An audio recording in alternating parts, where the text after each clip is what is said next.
Hey everyone, John here! And recently, Apple have been disruptive with the games I enjoy. A few weeks ago, a brand new Puyo Puyo game released, exclusively to the Apple Arcade. And this is a big deal for fans because outside of the Tetris games, we've not had a localized mainline entry since Fever in the early 2000s, and now we've got one, and it's stuck on Apple products.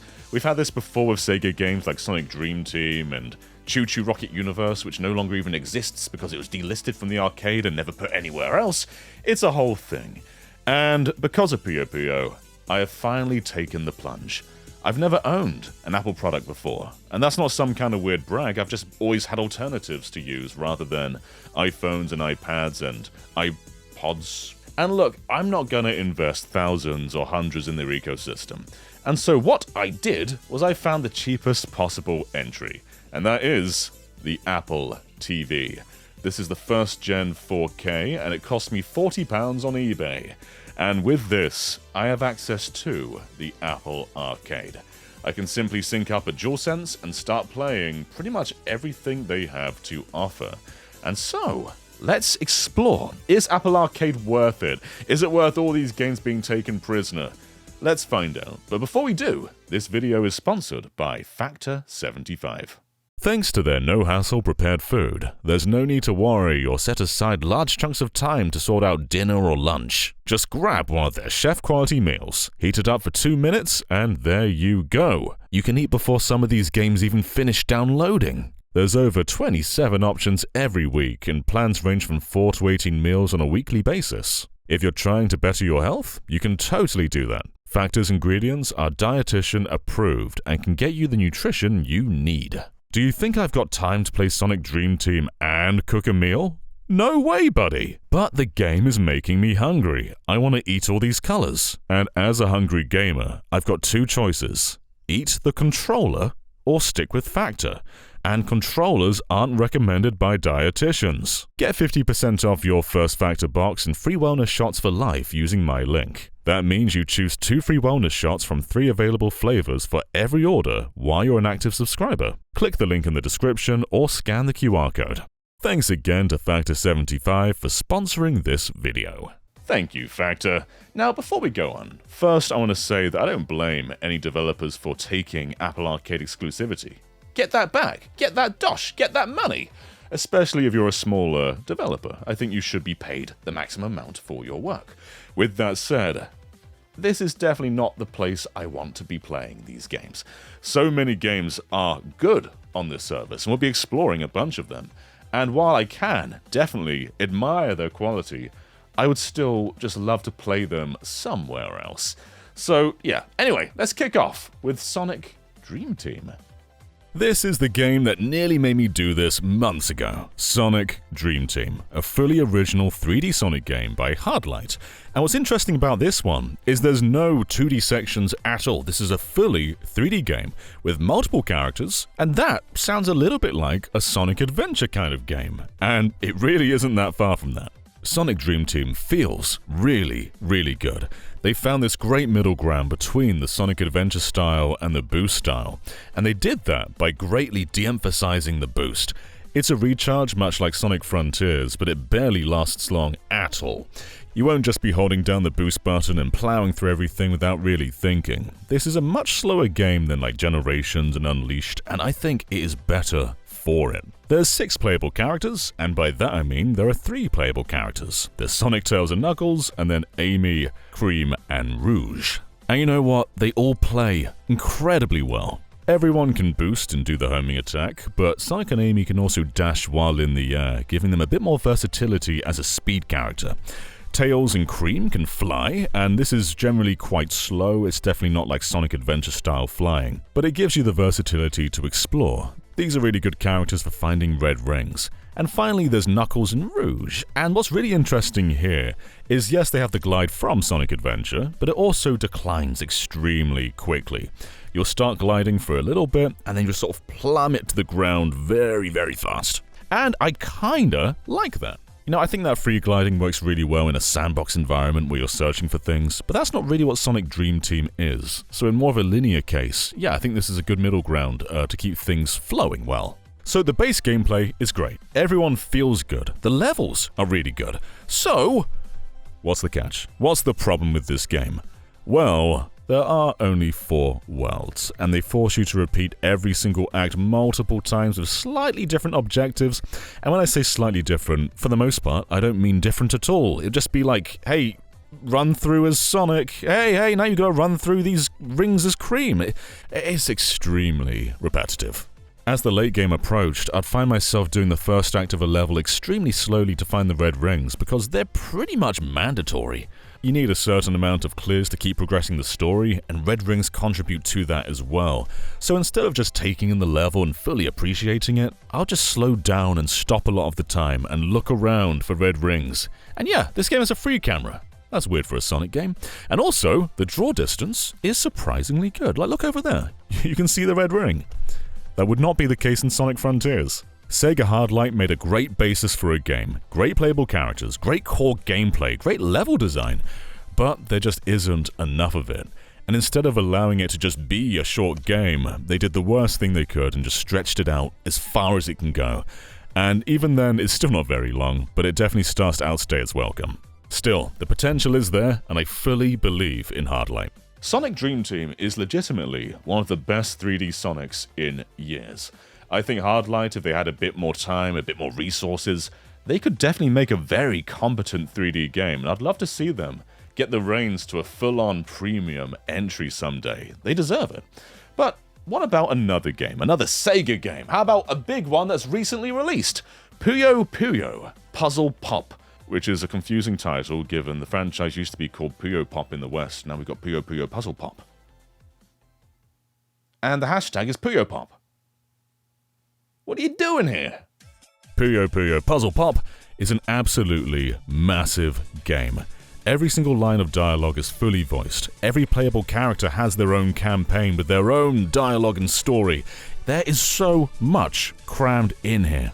But with that said, it's not finished. I did the 4 primary character story modes, which took quite a long time to do, and there just wasn't an ending. There was no cliffhanger either. The story just didn't continue. And so I thought, okay, let's do the side stories. Maybe doing them will unlock more of the main story. But no, it turns out this is kind of an early access game, which is just kind of an Apple Arcade thing. Shantae did this too. You put it out there and you finish it later. Like, don't worry, you're on the Apple Arcade, don't worry about finishing your games. No, don't sweat it. I mean, there is still a lot of game crammed into here, but I wouldn't play this now. I'd wait until way later, because while there is a lot of stuff in here, it's also pretty basic stuff. Despite the game having many different modes to play Puyo Puyo, every single chapter in the story is Puyo Puyo 2 rules. They've got Fever in here, they've got an item mode and a puzzle mode and so much more.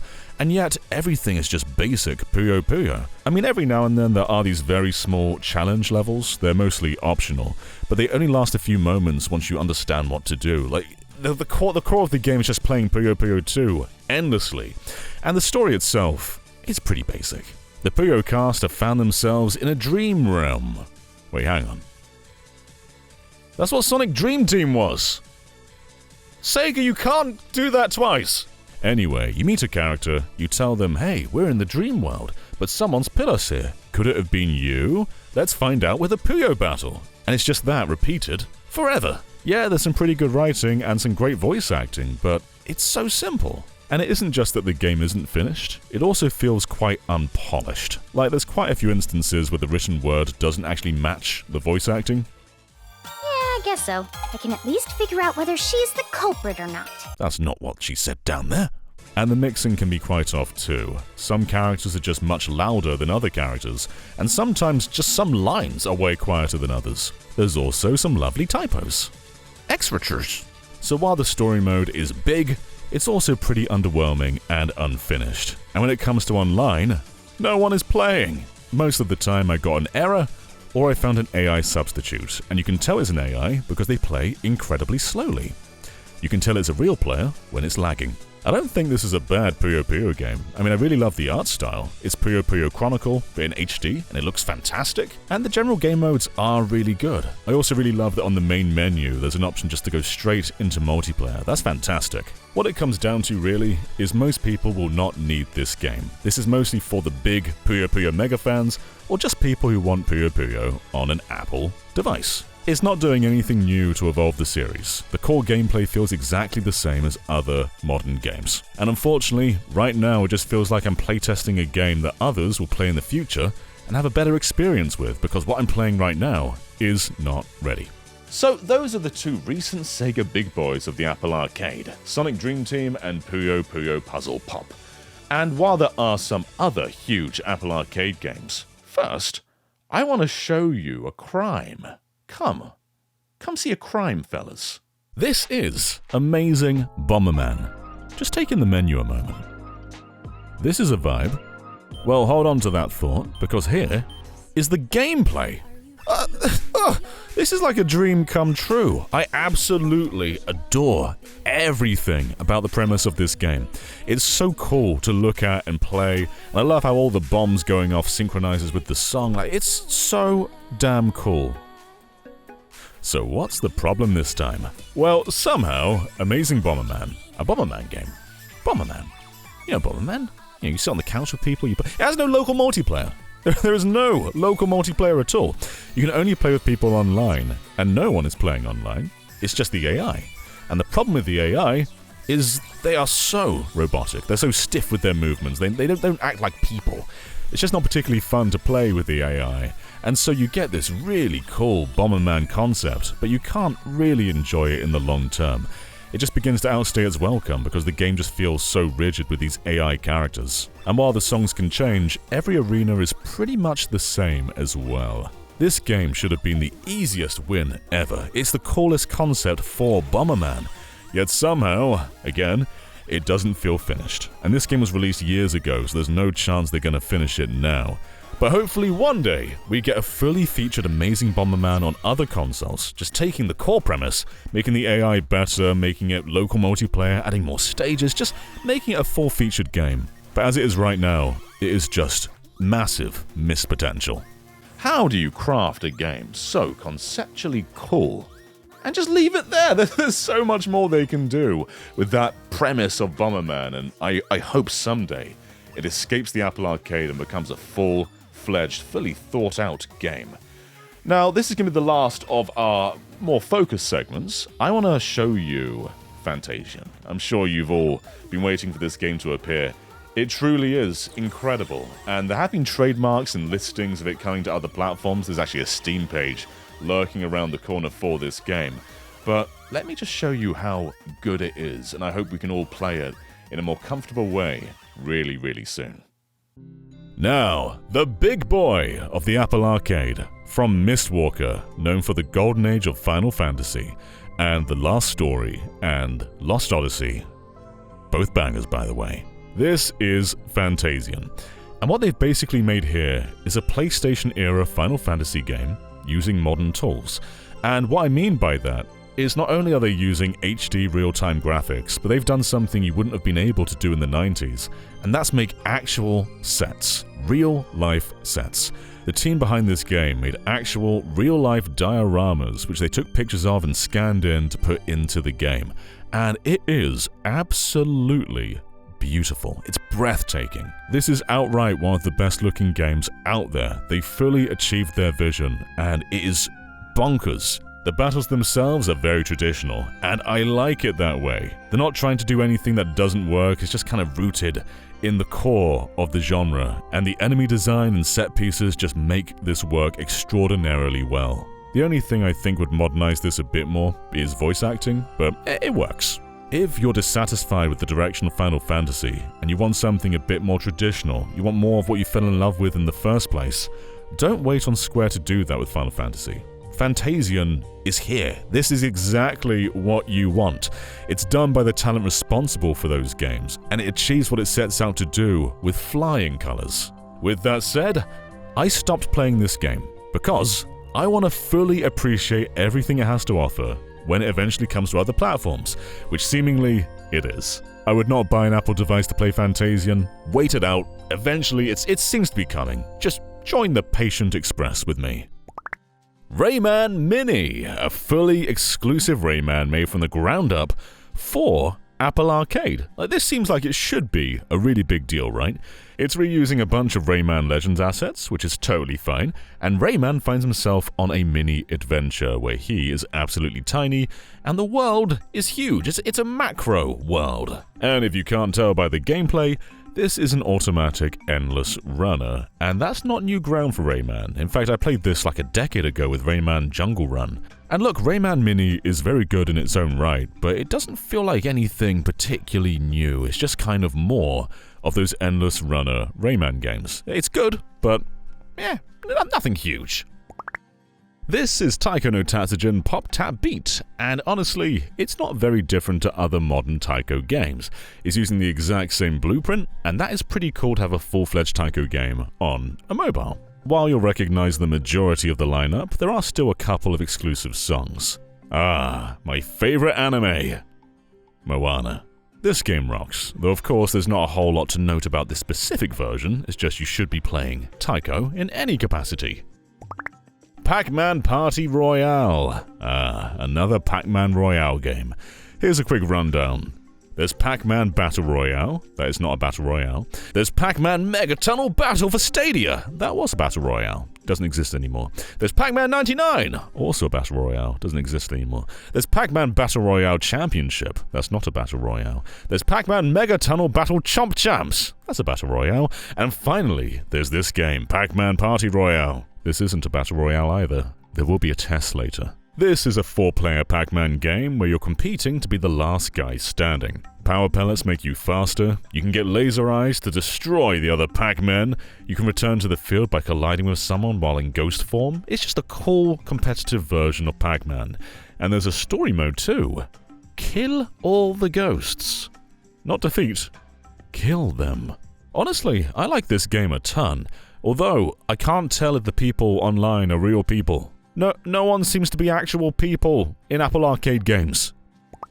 This is Jet Dragon, an original game by Grezzo, who you'll know for the Zelda remasters, like Ocarina 3D, Majora 3D, Link's Awakening, and thus far, Apple Arcade games have been very console-y. I mean, that's kind of the whole point, right? They're meant to be played with a controller, they're meant to be premium games with no microtransactions. Jet Dragon feels like a very, very, very mobile-y game, only it doesn't have microtransactions. Basically, you just kinda cheer your dragon on as if it were a Chow racing in a Chow race, and everything else is very mobile-centric. Grezzo, I'm glad you got your Apple bag, but I can't say that this game is really for me.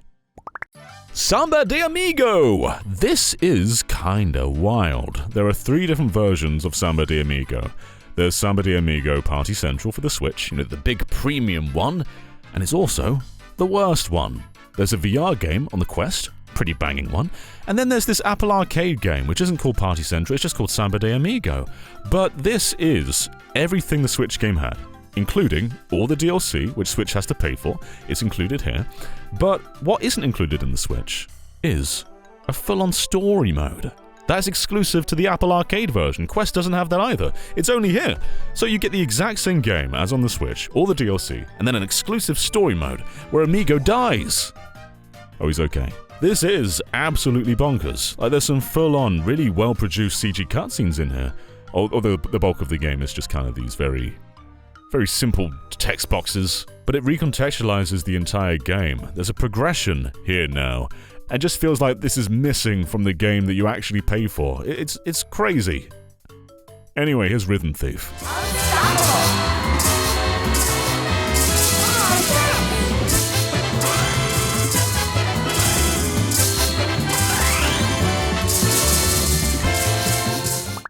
This is 007 Cypher, a very cool little stealth game. You play as an original Bond that doesn't really resemble any movie Bond, even if there is some Daniel Craig continuity in there every now and then. And what's really interesting about this one is the majority of Bond games out there are very actiony. They lean on guns. Like, stealth is an option, but it's not really the primary method. Whereas here, it pretty much is the only method.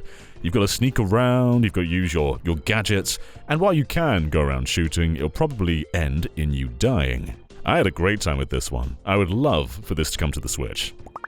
Sonic Racing. Just Sonic. No team. Not Team Sonic. This is just Sonic Racing. So I guess this one doesn't have the team gimmick.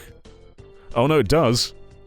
Why'd you call it that? This definitely looks the part. I mean, the courses themselves are rather basic in design, but graphically, the models, the environments, the backgrounds, it looks really, really good. However, this is a very mobile-y version of Team Sonic Racing. Basically, all steering is a drift. If you move very, very lightly, you'll steer regularly, but if you do any kind of sharp turn, you go straight into a drift, and it just kind of feels like a lesser, basic version of the big game. And I feel like they probably could have crammed a full-on Team Sonic Racing experience onto mobile if they wanted to. But yeah, this one isn't really anything that special. And the last one we're looking at is Castlevania Grimoire of Souls. And this one is extremely mobile-y, and that is because it is a standard mobile-ass game. This was distributed only in Canada for some reason, before being delisted and re-emerging worldwide as an Apple Arcade game. So now you can't spend actual money, but there's a bunch of in-game currencies and a gacha mechanic. However, the game is still quite good. I absolutely adore these cutscenes, they're beautifully animated. And while the game itself isn't exactly a looker, I mean the animations are very slow, it's still pretty fun to play. Although I am dashing and sliding around everywhere to get any sense of speed because these animations are so sluggish looking. It's mostly just a stage clearer, ending in a brawl, but for Castlevania fans there is so much fan service in here. So many characters, a bunch of lore, and the gameplay is pretty competent. I think this is probably something that would fit a phone better than the Apple TV. It might even feel less sluggish there, as perhaps the controls are quite floaty and slow to accommodate for virtual buttons or whatever you're using. But yeah, this one, very mobile-y, but not that bad. So, here is the big question. Was it worth paying £40 to play these games?